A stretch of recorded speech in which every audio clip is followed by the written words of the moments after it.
Hai there my friend, good morning good people. Hari ini kita bicara tentang keuangan, tentang money. Nah, seperti biasanya pada umumnya saya bicara tentang keuangan, tentang angka. Tapi kali ini angka yang saya pilih angka yang lebih besar, yaitu tentang ekonomi makro. Tepatnya tentang resesi. Ya, kalau orang bilang resesi itu apa? Resesi itu adalah perputaran uang negatif. Artinya lebih sedikit dibandingkan kuartal yang sebelumnya, perputaran uang di dalam 3 bulan ini atau bulan ini. Ya, di market perputaran uangnya lebih sedikit dan cenderung menurun dan sedikit banyak hanya khusus beberapa industri aja yang diuntungkan, tapi mayoritas tidak mendapatkan perputaran uang yang semestinya. Nah, kali ini saya akan bicarakan tentang keuntungan daripada resesi. Loh, kok bisa resesi untung? Ternyata setelah saya pelajari, setelah saya teliti di beberapa artikel, ada minimal 4 keuntungan terjadi kondisi ketika resesi. Apa itu? Ayo kita simak.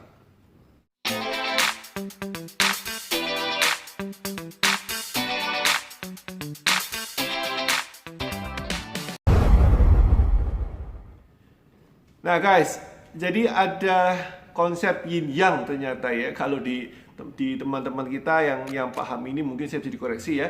Jadi kalau ada yin yang itu kan putih hitam, di mana ada putih ada hitamnya, di mana ada hitam ada putihnya. Ternyata ketika resesi di dunia ini, dari berbagai macam resesi yang terjadi dari beberapa tahun yang lalu hingga sekarang yang paling latest, yang paling recent, kita di dalam kondisi PSBB seperti ini, pandemik seperti ini, ternyata ada manfaatnya ya. Di antara yang hitam, di antara yang susah itu kita lihat ya, ternyata ada manfaatnya. Ada minimal 4 manfaat. Manfaat pertama adalah yang kita bilang ada industri yang diuntungkan. Mungkin ini semua cukup jelas ya. Kita bicara tentang masker, tentang APD, tapi saya nggak bicara spesifik tentang resesi sekarang ya. Kita melihat resesi yang paling dekat dari sekarang adalah resesi tahun 2008. 2008 yang lalu yang paling dekat dengan kondisi sekarang, resesi ketika subprime mortgage ya di dunia ini, di Amerika terutama, tapi kan kemudian imbasnya sampai ke dunia lain. Ya kalau Amerika batuk, yang lain juga pilek, kira-kira begitu. Nah di tahun 2008 itu ternyata satu industri yang ada beberapa industri, tapi industri pertama yang menonjol adalah industri tentang sweets industry ya, industri tentang makanan-makanan yang mengandung gula tinggi dan manis.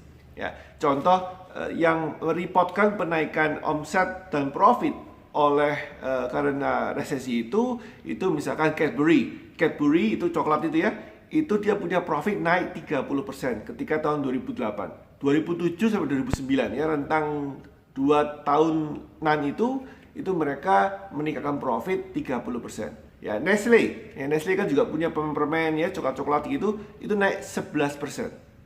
Nah, in fact ini fun facts-nya, fakta lucunya, fakta menariknya bahwa Snickers dan Mars ya, Snickers sama Mars kalau orang yang suka coklat batangan itu diciptakan ketika resesi. Jadi bisnis makanan manis ini ketika resesi mendapatkan pamor ya, secara umum ya. Saya nggak bicara tentang resesi corona aja, tapi tentang resesi secara umum. Nah, kalau di kita sekarang tahun 2020 apa yang terjadi? Kalau kita lihat Dalgona Coffee itu lagi benar-benar booming. Kemudian Walls mengeluarkan ulang, resell ya, relaunch ulang produk tahunan berapa tahun yang lalu udah lama yang namanya Vineta, dan itu menjadi laris ya. Jadi understand this. Bahkan menurut saya kok nggak ada yang mulai mengulang ketenaran daripada es kepal Milo. Mungkin teman-teman yang punya ide, yang melihat vlog saya, Anda bisa membuat es kepal Milo edisi 2020, siapa tahu ya. Oke, so basically ketika orang stres larinya ke manis. Ketika orang lagi depresi mintanya dimanja lidahnya, sesuatu yang enak, sesuatu yang manis. Oke, so industri pertama itu ya. Jadi industri yang diuntungkan pertama adalah switch.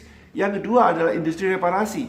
Jadi reparasi yang berhubungan dengan AC, mobil, jam tangan, reparasi sepatu ya. Semua yang dulu kalau rusak dibuang, mereka sekarang cari alternatif supaya tidak keluarin duit dengan cara mencari tukang reparasi.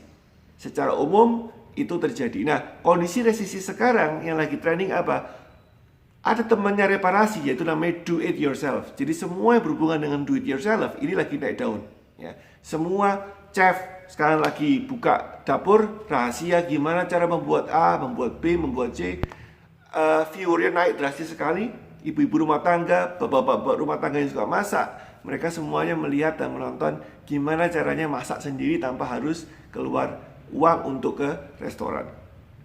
Which is comes ke nomor 3. Industri yang diuntungkan adalah industri grosir, toko-toko grocery, ya bukan grosir besar, maksudnya toko grocery. Ya, ketika orang belanja makanan untuk kepentingan masak, tentu beda dengan belanja untuk makan yang jadi.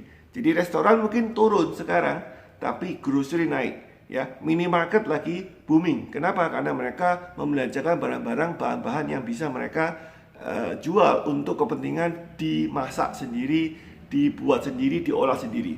Frozen foods, ini semua yang lagi naik. Oke, so and then industri yang terakhir, industri yang ini tidak lazim, tapi industri yang berhubungan dengan kenotarisan. Jadi misalkan tentang bankrupt, ya, bisnis-bisnis banyak yang tutup karena itu banyak notaris yang laris. Banyak di Amerika malah ada attorney khusus bankrupt attorney, jadi lawyer khusus untuk mengatasi chapter 11, jadi bankruptcy atau kebangkrutan. Mereka di sana butuh attorney atau lawyer, ya.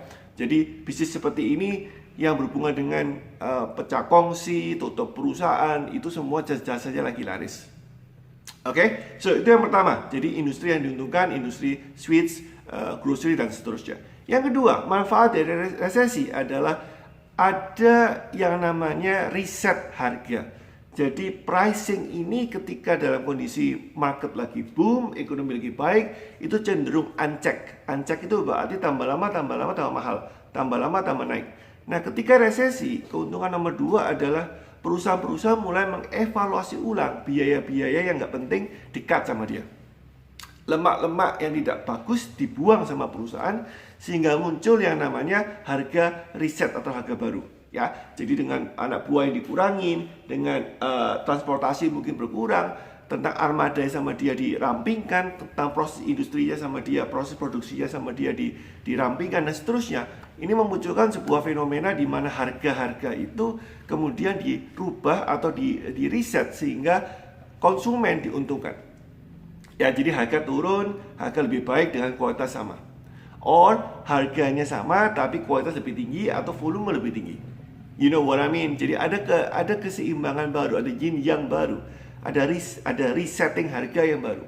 Sehingga pada umumnya ketika Anda melihat setelah setiap resesi berakhir, ini ada sebuah studi lain yang mengatakan setiap resesi selesai, pasca resesi, maka industri itu lebih baik lagi, lebih green, lebih hijau.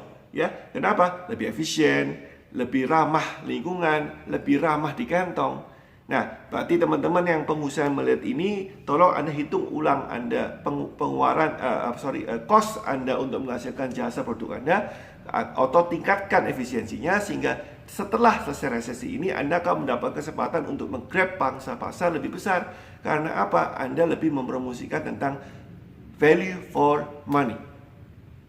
Itu keuntungan resesi nomor 2. Ini nomor 3. Kalau nomor 2 tuh reset harga, reset volume, reset pricing, reset value, resetting. Yang ketiga adalah resetting the market. Apa maksudnya? Ketika ekonomi lagi membaik, ketika market lagi bagus, maka pada umumnya market-market yang disentuh itu market menengah ke atas. Ya, jadi ketika ekonomi lagi bagus, maka market-market yang disentuh dan digarap oleh vendor, oleh pelaku bisnis itu biasanya menengah ke atas. Sedangkan market menengah ke bawah itu sering diabaikan karena dianggap memang kurang bagus daya belinya, kan gitu ya. Sehingga market menengah ke bawah jarang disentuh. Nah, ketika kondisi krisis seperti sekarang dan krisis ke tahun 2008, krisis tahun sebelumnya lagi banyak krisis, itu 98 dan sebelumnya lagi, maka market itu kemudian di reset, ada yin yang lagi, resetting the market. Ini sangat menarik sekali ya. Jadi para pemain menengah ke atas tiba-tiba turun gunung dan masuk ke level paling bawah. Memang menimbulkan sebuah kompetisi yang crowded gitu ya di level bawah, tapi market diuntungkan karena sekarang pemilik pendapatan yang menengah ke bawah, menengah ke bawah itu mendapatkan pilihan alternatif produk yang lebih banyak. Tiba-tiba bisa merasakan nikmatnya makanan yang dulu mungkin mereka nggak terjangkau. tiba-tiba, tentu setelah krisis maksud saya ya, kalau sekarang mereka semua lagi tight ya, lagi berusaha untuk menghemat uang sebisa mungkin. Tapi mereka setelah krisis mereka akan mendapatkan hawa segar. Oh, ternyata sekarang saya mampu, seakan-akan tanda kutip mampu membeli produk yang dulu sebelum krisis tidak mampu. Again, ini sebuah message yang penting untuk kalian, untuk teman-teman pengusaha, bahwa tolong Anda siapkan market studi Anda, teman-teman pengusaha, untuk menghitung ulang market yang selama ini di menang ke bawah, mana yang belum Anda sentuh, yang bisa Anda mulai garap. Produk mana yang Anda belum ciptakan, yang Anda bisa ciptakan untuk menyasar market menengah dan menengah ke bawah. And finally, nomor 4, keuntungan dari resesi yang terakhir adalah resetting mindset. Jadi ketika dalam kondisi resesi, maka pola belanja, pola pengaturan keuangan ini berubah total. Ya, dulunya boros harus hemat, dulunya sembrono sekarang harus hati-hati, dulunya nggak perhitungan sekarang semua perhitungan. Nah, ini artinya apa? Secara family, secara keluarga, secara bisnis tentu juga sama, Anda memiliki sebuah prudent ya, kehati-hatian untuk tidak ngawur ya, tidak ngawur untuk investasi, tidak ngawur untuk membelanjakan uang dan seterusnya. Dan ini very good untuk bisnis dan kelangsungan komunitas ya, pengusaha dan pembeli juga ya, karena konsumen juga butuh mengatur keuangan. So, apa yang akan bakal laris itu adalah financial planner. Ya, jadi apa yang bakal naik daun juga akan setelah mendapatkan imbas daripada resesi itu adalah financial planning. Jadi semua orang yang berhubungan dengan financial planner, keuangan, pengaturan keuangan itu akan mendapatkan hawa ya, omongannya didengar. Jangan nunggu setelah resesi.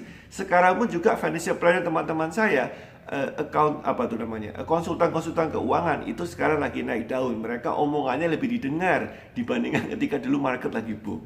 Nah, apalagi yang bisa kita lakukan ketika kita tahu manfaatnya apa? Ketika kita tahu manfaat di nomor 4 ini adalah di dalam bisnis Anda, upayakan untuk Anda lebih transparansi di dalam harga Anda, di dalam pengaturan pricing Anda, sehingga konsumen merasa membeli produk Anda itu salah satu bentuk penghematan atau salah satu bentuk beli yang bijaksana ya. Jadi namanya wise ya, bijak dalam membeli. Anda mesti melakukan program-program marketing, program-program paket, program-program penjualan yang membuat konsumen Anda paham untungnya apa beli, karena ada paket dan ada program yang membantu mereka saving their money but still get the value from you. That's it guys, ada 4 keuntungan dari resesi yang bisa Anda manfaatkan sehingga kita tidak melulu mikir negatif, tapi juga ada mikir positifnya dari resesi kali ini. Semoga bermanfaat. Sampai ketemu besok, kita bicara hal yang lain. Stay safe, stay healthy. Boom.